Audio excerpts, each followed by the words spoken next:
आजाद Kashmir election नतीजा मरहला peoples party दो नशिस्तां उत्ते कामयाब दोस्तों बाजू पार्टी ने एक सीट जित लई एक उत्ते मुस्लिम लीग नवाज नूं बरतरी इंतखाबात विच बड़े अपसेट भी हुए 3 दफा दे साबिक वज़ीर आज़म ते मुस्लिम कॉन्फ्रेंस दे सरबराह सरदार अतीक आबाई नशिस्त उत्ते शिकस्त खा गए। पहले 14 बाग तो जम्मू कश्मीर दस्तों बाजू पार्टी दे साजिद इकबाल कामयाब। साजिद इकबाल ने 40,474 वोट लैके कामयाबी हासिल की थी। सरदार अतीक अहमद ने 19,234 वोट ले हल्का एल 15 तो पीपल्स पार्टी दे ज़ियाउल कमर जित गए। 16,637 वोट लेके कामयाब। मुस्लिम लीग नूं दे मुश्ताक मिनहास हार गए। साबिक वज़ीर आज़म तनवीर इलियास नूं बदतरीन शिकस्त, सिर्फ 1219 वोट ले सके। हल्का एल 16 में मुस्लिम लीग नूं दे सरदार अमीर अकबर खान अगे कमरुज़मान खान पिछे। एल 17 तो पीपल्स पार्टी दे उम्मीदवार ते मौजूदा वज़ीर आज़म फैसल मुमताज़ राठौर फाते। फैसल राठौर ने 31,895 वोट हासिल किए। रूलिंग चौधरी मक्का मुआहदे का मकसद कतई जारहीयत नहीं है। यह मुआहिदा 3 मुल्कों के दरमियान खिते में अमन सलामती तो खुशहाली लई है। वज़ीर आज़म शहबाज शरीफ ने वाजे कर दिता। विफाकी काबीना इजलास में गलबात करते हुए आख्या हरमैन शरीफैन के तहफ़्फ़ुज़ जिम्मेदारी पाकिस्तान के अवाम के अफवाज की अहम फरीसा है। यह भी आख्या कि आज़ाद कश्मीर के अवाम ने नून लीग को वोट दिता। आज़ाद कश्मीर के अवाम का वोट नवाज शरीफ उत्ते इजहार एतमाद है। विफाकी काबीना का वज़ीर आज़म नायब वज़ीर आज़म तो फील्ड मार्शल को कौमी मफादात मौसर दिफा उत्ते खिराज तहसीन पेश। काबीना अरकान ने मक्का बाहमी दिफाई मुआहदे को अहम सफारती और दिफाई पेशरफ्त करार दिता।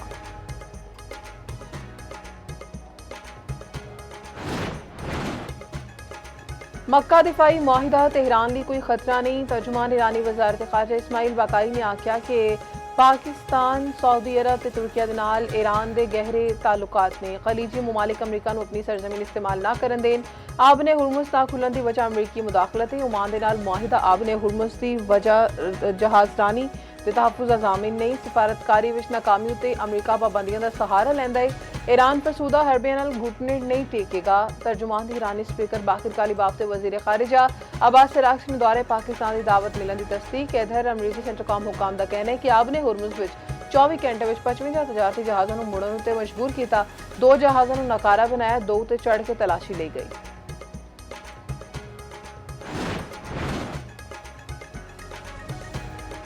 तवक्को पीपल्स पार्टी वाले आज उल्टी गिनती नूं सीधा कर देन कि नून लीग नूं इलेक्शन जितन उत्ते मुबारकबाद देंगे। वज़ीर आज़म के मशीर राना सनाउल्लाह दा आखना है कि पीपल्स पार्टी शिकस्त नूं धांधली के बयानी नाल छुपाने की कोशिश कर रही है। धांधली के इल्जामात लाने वाले ने अजे तक कोई सबूत नहीं दिता। इलेक्शन के तीजे मरहले के बाद हुकूमत साजी शुरू हो जाएगी। उम्मीद है धरने आलियां कुवतां हुण हकायक दा इदराक करके धरने खत्म कर देणगियां।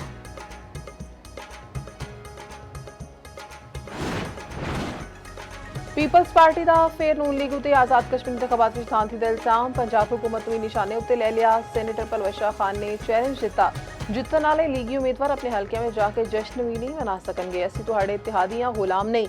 शर्मिला फारूकी बोलियां जदों भी प्रेस कॉन्फ्रेंस करते हैं सिंध ते पंजाब का मुआवजा करते हैं, दावे करते हैं लाहौर महफूज है। लाहौर के थाने में जहनी माजूर बची नाल ज्यादती की गई। शहला रजा ने आख्या कि अज जिस तरह वोट को इज्जत मिल रही है सारे वेख रहे हैं। शहरीफ रहमान ने आख्या कि किधरे पोलिंग वक्त उत्ते ना शुरू की गई तो किधरे साढ़े एजेंट को रोकया गया। इधर पीपल्स पार्टी का पार्लीमान में हुकूमत नाल ताउन ना करन दा फैसला।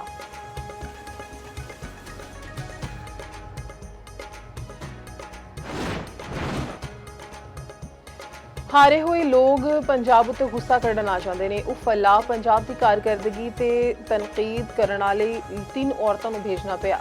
वज़ीर-ए-ताकत पंजाब का पीपल्स पार्टी को तंज़िया जवाब। अज़मा बखारी आखदियां ने कि आवाम जे इन्हां नूं वोट नहीं देंदे तो इहदे विच साडा की कसूर है। यह भी आख्या कि बानी पीटीआई की तबीयत अल्लाह दे फजल नाल बिल्कुल ठीक है। कि हुकूमत को टाइम दिया, नए सूबे बनते हैं, अवामी ताकत से जो गवर्नमेंट आई है तो हम कोई एतराज़ ही नहीं है। कौन कहता है कि एहतजाज की कॉल दी जाए तो हुकूमत पर प्रेशर नहीं होता। ये प्रेशर जो है 27 सितंबर तक इन पर बरकरार रहेगा। मैं किश्तियाँ जला कर ही निकला हूँ इस दफ़ा। ये एक ही वज़ीर आज़म है जिसने 5 बजट मुसलसल पेश किए, उसके बावजूद भी GDP का ये हाल। वज़ीर आला खैबर पख्तूनख्वा सुहेल आफरीदी ने हुकूमत नूं वेला देंदा तासुर रद्द कर दिता। बानी ते अवामी ताकत नाल बनने वाली हुकूमत विच नवे सूबे बनने उत्ते किसी एतराज़ दे ना होण दा दस दिता। एक्सप्रेस न्यूज़ के प्रोग्राम PK पॉलिटिक्स विच गल करते हुए आख्या कश्तियां जला के एहतजाज की कॉल दी। एहतजाज की कॉल नाल हुकूमत उत्ते 27 सितंबर तक दबाव बरकरार रहेगा। इस बार पंजाब तो वड्डा ते वध एहतजाज होएगा। साडा टारगेट 27 सितंबर ही है। एहतजाज का मकसद बानी PTI की रिहाई है। एक सवाल के जवाब में आख्या 5 अगस्त तो पहले राबता करके आख्या गया कि एहतजाज की कॉल ना दियो। सिस्टम किसने तबाह किया है? एक ही वजीर आजम ने जिन्होंने 5 बजट पेश किए।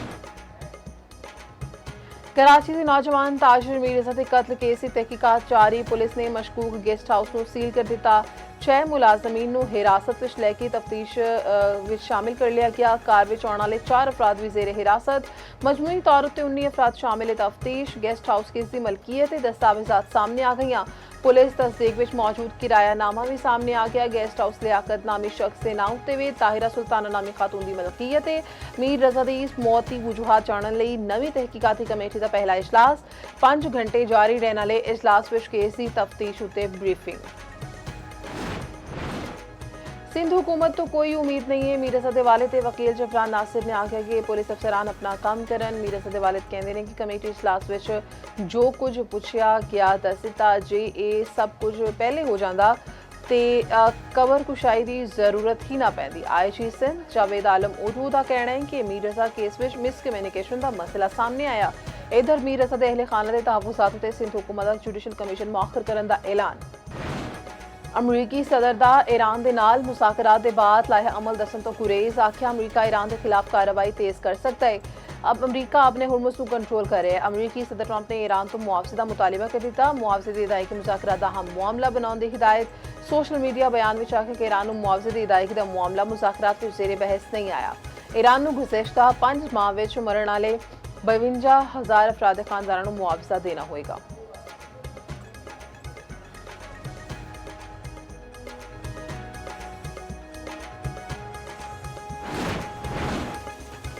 ईरानी फौज के पासा रण इनकलाब तब्दीलियां। अहमद वहीदी पासा रण इनकलाब के सरबराह मुकर्रर। अली अब्दुल हई ईरानी फौज के चीफ ऑफ स्टाफ बन गए। सुप्रीम लीडर मुश्तबा खामेनेई ने 6 नवी तकरीरियों का फरमान जारी कर दिया।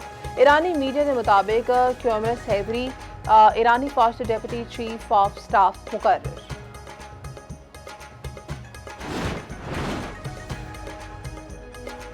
वज़ीर ख़ारिजा इसहाक़ डार दा ईरानी हम मनसब अब्बास अराग़ची नाल राबता। पाकिस्तान सऊदी अरब ते तुर्किया दिफाई मुआहदे दे अहम खुदोखाल नूं आगाह कीता। वज़ीर ख़ारिजा इसहाक़ डार दा सऊदी हम मनसब नाल भी राबता। इलाकाई सूरत हाल ते कसीरुल जहदी ताउन ते गलबात। नायब वज़ीर आज़म इसहाक़ डार ते कवैती वज़ीर ख़ारिजा दा भी टेलीफोनिक राबता। जराह जाबर अल-हम्द अल-सबा ने मक्का दिफाई मुआहदे ते दस्तखत ते मुबारकबाद दी।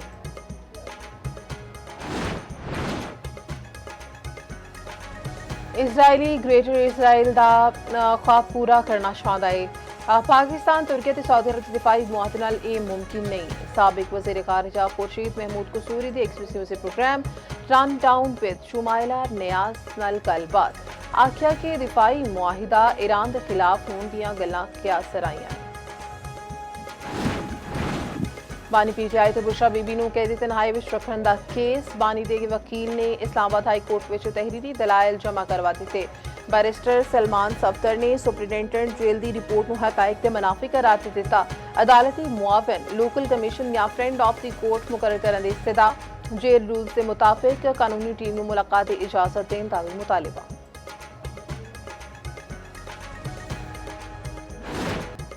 सदरी मुमलिकत ने जजेस तायनाती दी समरियां ते दस्तखत कर दिते। लाहौर हाई कोर्ट विच 10 एडिशनल जजेस की तायनाती दी समरियां ते दस्तखत। इस्लामाबाद सिंध ते बलोचिस्तान हाई कोर्ट विच 3 जजेस की तायनाती। पेशावर हाई कोर्ट विच 4 एडिशनल जजेस की मुस्तकली दी समरी उत्ते भी दस्तखत।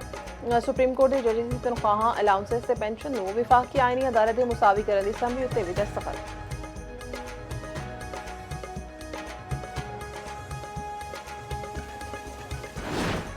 ट्रांसपोर्टर से हुकूमत के नाल मुज़ाकरात नाकाम। एहतजाज जारी रखने का ऐलान।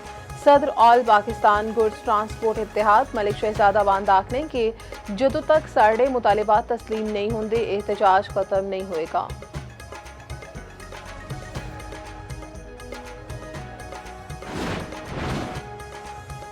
लाहौर मेट्रो बस सर्विस बंद नहीं होगी। मामूल के मुताबिक चलती रहेगी। मास ट्रांसिट अथॉरिटी के वेटा के दरमियान इत्तेफाक हो गया। GM ऑपरेशंस मास ट्रांसिट अथॉरिटी अजीज शाह ने कि अज तक मुकम्मल मामला तय पा जाना।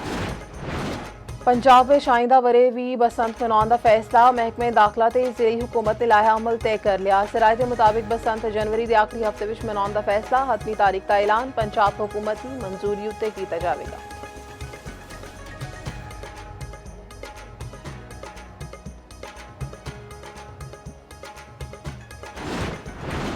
पंजाब विच बलदियाती इंतखाबात दी तारीख का मामला इलैक्शन कमीशन का पंजाब हुकूमत नूं काबीना कमेटी तश्कील देने लई खत इलैक्शन कमीशन से पंजाब हुकूमत का मुशावरती इजलास 20 अगस्त नूं तलब।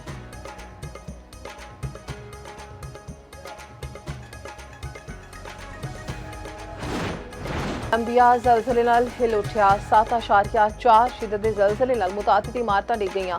हलाकों की तादाद 77 हो गई, सैकड़ा जख्मी, कई लापता। 6 एयरपोर्ट्स को नुकसान उपया, फ्लाइट ऑपरेशन मुअत्तल। मुतासरा इलाकों में बड़े पैमाने उत्ते इमदादी कार्रवाइयां जारी।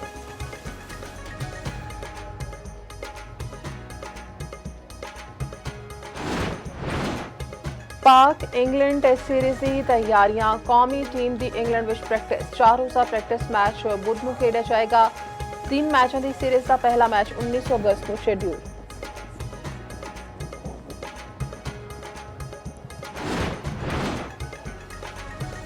पाकिस्तान के लिटिल मास्टर हनीफ मुहम्मद नूं मदाहां तो विछड़े का सवरे लंघ गए। साबिक टेस्ट कप्तान ने करियर की लातादाद रिकॉर्ड अपने नाम किए। वेस्ट इंडीज के खिलाफ टेस्ट विच 337 रन की तारीखी इनिंग्स खेड।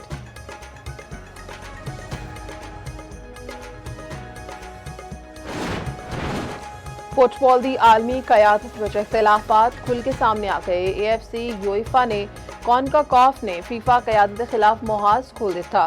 जियानी इन्फांटिनो नूं मार्च विच दोबारा फीफा सदारती इलैक्शन नाल लड़न का पैगाम भेज दिता। तीनों तंजीमां ने खुला खत लिख दिता।